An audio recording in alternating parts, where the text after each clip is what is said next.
the board and going off the board in a big way.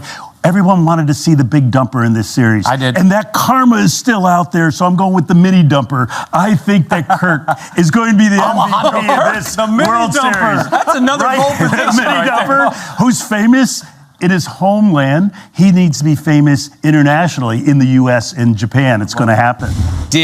He's this short, stocky catcher. He does all the little things correctly, which is what managers love, which is what scouts love, which is what bettors love when they see odds like plus 3,000. Bobby V picked him to win World Series MVP. Now he has the third shortest odds at plus 1,600. But Bobby, I want to focus. Number one, good on you to pick Kirk as a World Series MVP. But what he did in this game, he worked a 9-pitch walk to load the bases in the first. He had an 8-pitch at bat in the fourth.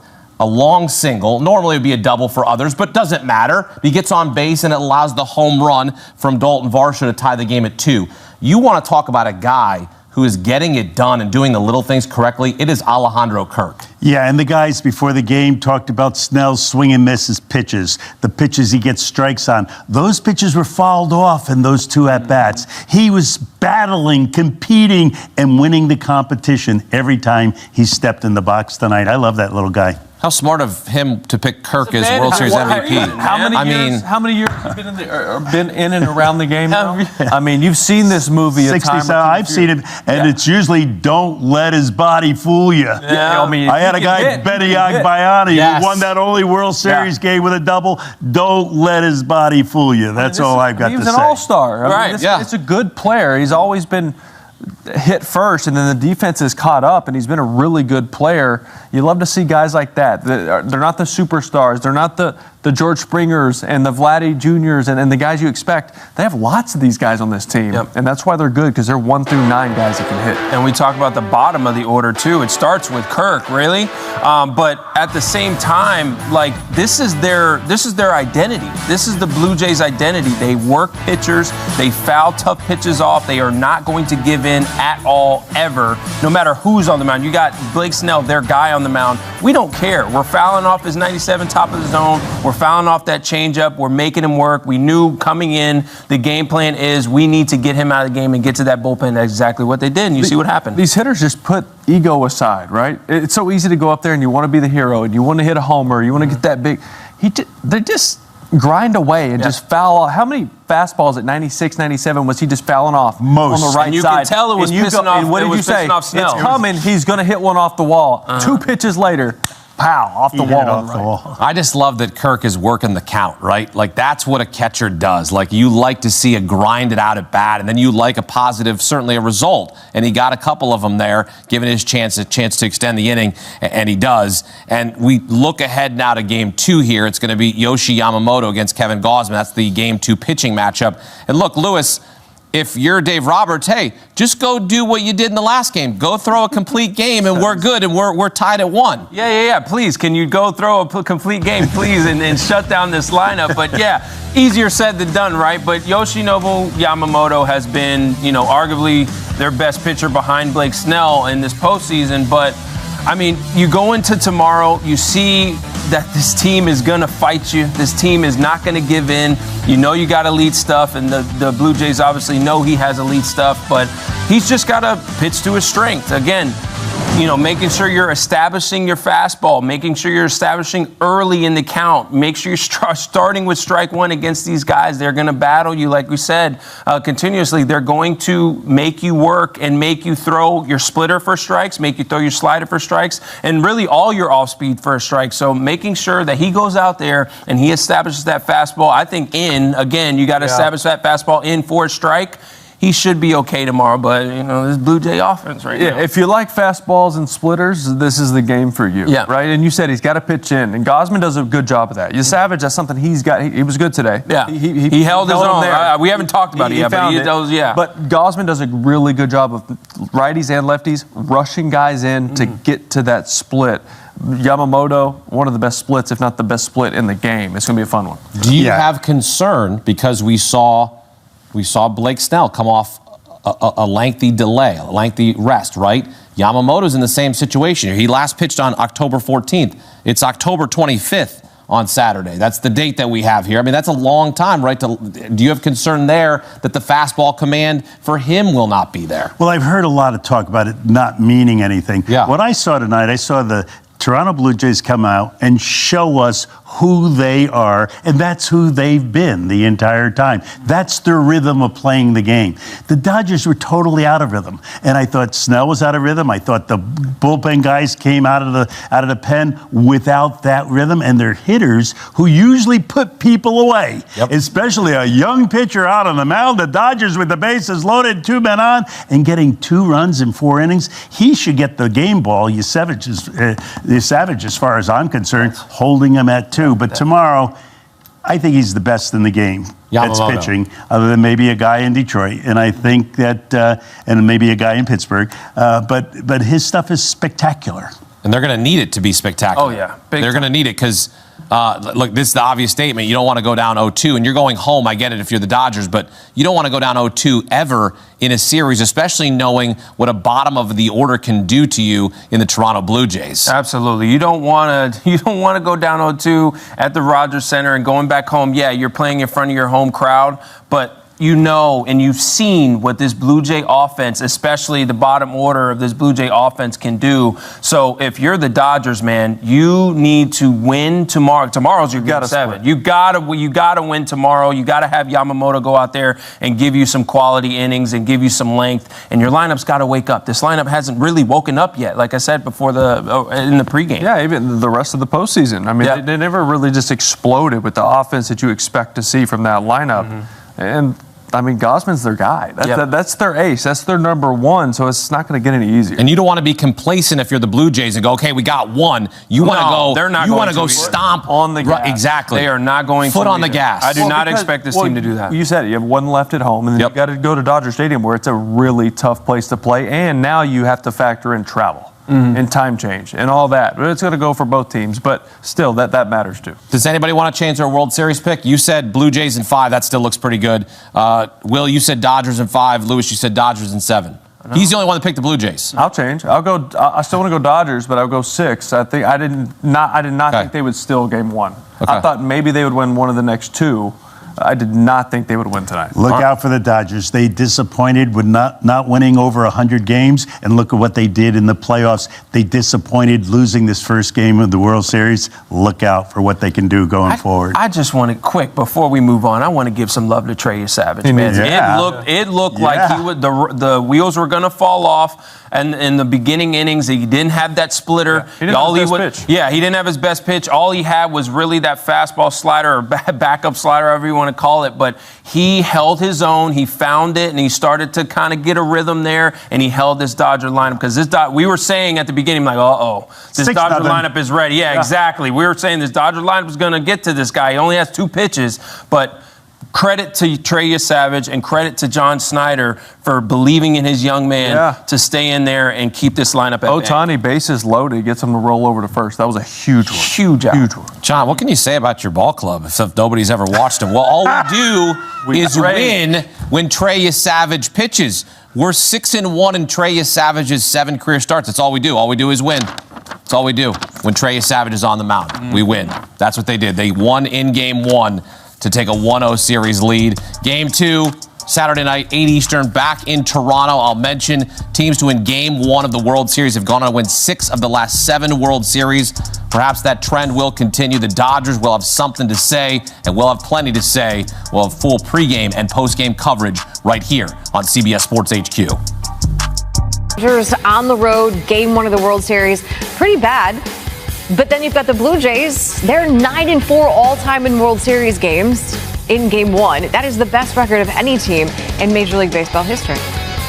Joined now by Doug Glanville. And Doug, there's so many places to discuss this game, but I think I want to start where I feel like Dodger fans will start. Okay. And they want to know why Blake Snell was in the game as long as he was. Because, I mean, to his credit, he has been dealing in the postseason for LA. But at that moment, a lot of pitches and every other pitch feel like another runner got on. Well, and the thing is, Blake Snell has taken a big step this postseason to establish that he can get himself out of jams. He is the guy that can go. He did it earlier in the game. He's done it this series, this entire postseason.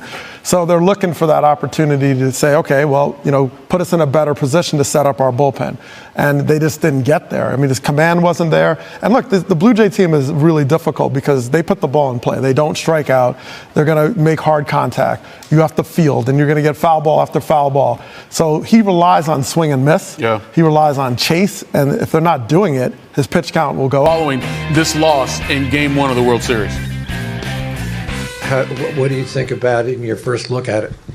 Actually, they're a lot as far as putting the ball in play like the Brewers. I just thought tonight Blake just didn't have good fastball command. He was working deeper counts. When he had count leverage, you really couldn't put him away because they were putting the ball in play. And, there were just a couple bad walks in there. But you got to give those guys credit. They certainly fought. Second row, your left, Doc. Jack. Just kind of what did you see go wrong in the 6th inning, both with Blake and then the guys out of the pen? It's just, Bichette's a tough guy to walk. You walk him, then Kirk does what he does, shoots the hole, and then, you walk Varsho. And, right there, that was going to be his last hitter, Varsho, but obviously he put Emmett in a tough spot. And, then he gets strike 1 on Clement, then a breaking ball's a little bit higher, and then, the change up to Jimenez was a big hit, and then obviously trying to keep the game close, and Barger hits a hanging slider. So we just didn't make pitches when we needed to keep that game close. Layoff looking back? Honestly, I really don't think the week layoff had anything to do with tonight. I really don't. We were rested. I thought we were in a good spot. We had a 2-0 lead, and then Varsho hits a homer, and, we didn't pitch well after that. So I really, honestly, Ron, don't think that had anything to do with it. Go back to Jack. Just with the offense, what's kind of missing in your guys' inability to turn some of those scoring chances into bigger innings like you were, earlier coming in down the stretch of the regular season? Yeah, there was just, and I think even, you look back at, last couple of weeks, there's some pivotal at-bats that can flip games that I think that we can be better at. At times I think that the offense looks great as far as building innings, but there's some key at-bats that, you got to win pitches. And very matter-of-fact assessment there from Dave Roberts. Been around the block. Exactly, been around the block. Won World Series. No, this is just Game 1. It's not a big deal. But he said he wasn't concerned necessarily about his bullpen, even though he said they do need the bounce back. And in what ways, if you're Dave Roberts, do you need to find some security with that bullpen? Success breeds success. And there's no question that if you're used to the starting pitchers being able to give you 7 innings, then it changes how you use that bullpen. Now they don't have to cover as many outs. And so there was moments where it was a little shaky in the Brewers series, but they ended up executing because they just had less to cover. And so you lean a lot on your starters because that is their strength. Now, if you go back a year ago, that was a team that relied on starting pitching in a different way. The relievers covered it. The starters were hurt and injured, and they only had 2.5 guys. But for the most part, this year, it's about that depth. So they're going to have to find guys that execute. Sheehan didn't do it. Bonda didn't do it. So they're hoping next game they go a little deeper and then give them that day off as they travel back to Los Angeles. They do have Yamamoto on the mound tomorrow, and we know what he did the last time. It was the complete game, and Gosman's throwing for the Blue Jays, who we've not even talked about yet. They won this game. They scored, 6 runs? My math is off here. They scored 6 runs. Nine runs in the 6th. 6 and 9. 6 and 9. 6, 7. Stop it right now. Sorry. Couldn't help it. That offense, we've seen it at times before be so incredibly powerful, but they got it from maybe some unexpected places. What impressed you the most when you watched them tonight? And because that is kind of their brand, like their ability to have matchups. For example, they'll have a lefty come in or a righty, and they don't lose anything. Sometimes you have these platoons, lefty, righty, where you know one guy is very offensive, and then it's like, okay, we got to think defense. They have a lot of guys that can produce offensively and defensively. So they don't thin out as you typically would at the bottom of their order. And they all have kind of this mindset of like, we're going to make contact, we're going to put the ball in play, and we're going to create chaos on the bases, first to third, pressure. So if you don't execute and catch the ball against them, they're just going to keep coming at you. And tonight, the exclamation point was the home run. The fact that they put up the crooked number, they had the quick strike with Varsho to come back, and that's what you need against a guy like Blake Snell, because he can kind of look bumpy, but then you look up, it's still a 0 on the scoreboard. And then all of a sudden you get a home run. Now it's like, okay, now we're back in this. So this is what the Blue Jays did all year. They caught the ball, they ran the bases, and they put the ball in play, and then you have to execute. Part of the chaos, obviously, was the grand slam in that inning. Oh, yeah. So new on SportsCenter. Speaking of, the guy who hit it, Addison Barger. Addison, the first. We obviously think of Vlad because he was MVP of the LCS. We think of George Springer and all those home runs. But in terms of balanced offense all the way 1 through 9, how does this stack up when you look at the Dodgers, which can be at times top heavy? Yeah, they stack up really well because they can bring guys off the bench and not lose anything. I mean, that's a huge asset because it allows you to say, all right, what's the weakness of the pitcher that's coming in the ball game, and then come in and counter him with a lefty or a righty, depending on average, third in slugging in the season.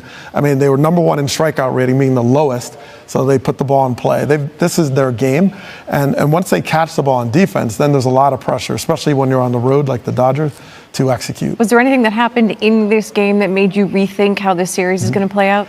Well, just the 9-run inning, like that was the exclamation point, because you get Blake Snell, who's been untouchable, out of the game, then you bring in the bullpen, and then you get to those guys, quickly, and you hit for power, and it was guys like Barger who came off the bench. I mean, that is like the whole floodgate in your face about everything they can do, and they did it in 10 seconds. Yeah, it escalated quickly. So that's well, wait a minute, they can explode. So when you have an explosive offense, it also can chip away.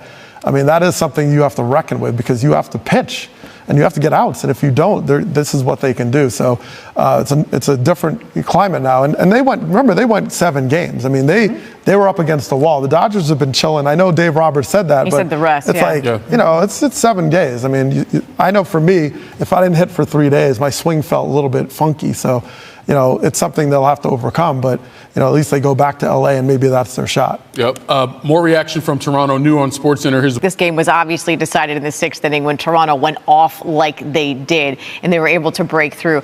How were they able to get to the Dodgers pitching staff the way that they did? Honestly, 100 pitches from Blake Snell through 5 innings. I mean, that was it, Nicole. I mean, you think about those at-bats, and I know it's not the sexy stuff, the grand slam you end up seeing in the 6th inning, but... Played 7. There were some people who had written this team off before this series against the Dodgers even started. So what statement did Toronto make tonight?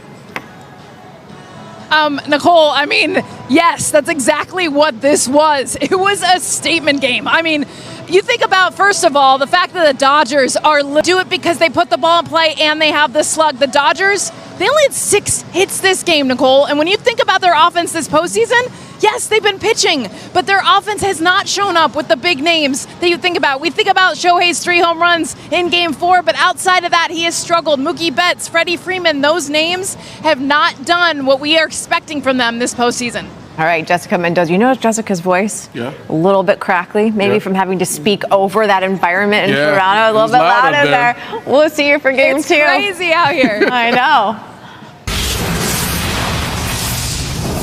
Center. Let's hear from Blake Snell after his Game 1 loss.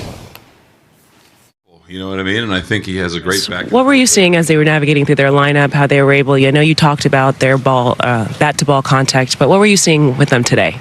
Yeah, I mean, learned a lot. I wasn't locating the ball. I mean, it's pretty simple. Command with the fastball wasn't great. Really change up, I couldn't locate that either. And then the last inning there, I locate that pitch all the time and then walk Bo, and I know what I can do and get it out there. So just frustrating, but learned a lot. Still confident, I know what I can do, I know who I am. And then a mistake to Varsho, fastball down the middle. Just a tough game, but a lot to learn. A game like this, is this one that you all just look to flush away and try to move forward, understanding it's a veteran group and you guys are in a position where Game 2 is only tomorrow and you can reset? Yeah, I mean, we're confident. We know how good we are, but, it was a tough game. We're back on SportsCenter. Doug Glanville is with us. Game 2 is tomorrow night. Yep. What are you expecting? We've got Kevin Gausman on the mound, Yoshinobu Yamamoto for the Dodgers. What did we learn tonight that'll carry over? Well, it's an excellent pitching matchup for sure. And Yamamoto is really precise. You talk about controlling all of your pitches. So you're not going to get that walk that you might get sometimes from Snell. You start making contact and they turn into outs. He's going to have like 12 pitches after the first inning. It's going to be efficiency for him. So he's a little tougher to get out on his own mistakes. Now, on the other side, Gausman, established pitcher, pitched a long time, is really their ace. This guy with the stuff. And he's got the experience. So it's going to be a lot of fun. I look at the pitching matchup because the same story holds. Get into that bullpen, whichever side, but particularly now the Dodgers have to bounce back, and that creates all the question marks. Yeah, and they got to do it on the road, hopefully even the series from their perspective and go back home for a couple games there. Doug Lambo, appreciate it as always, man.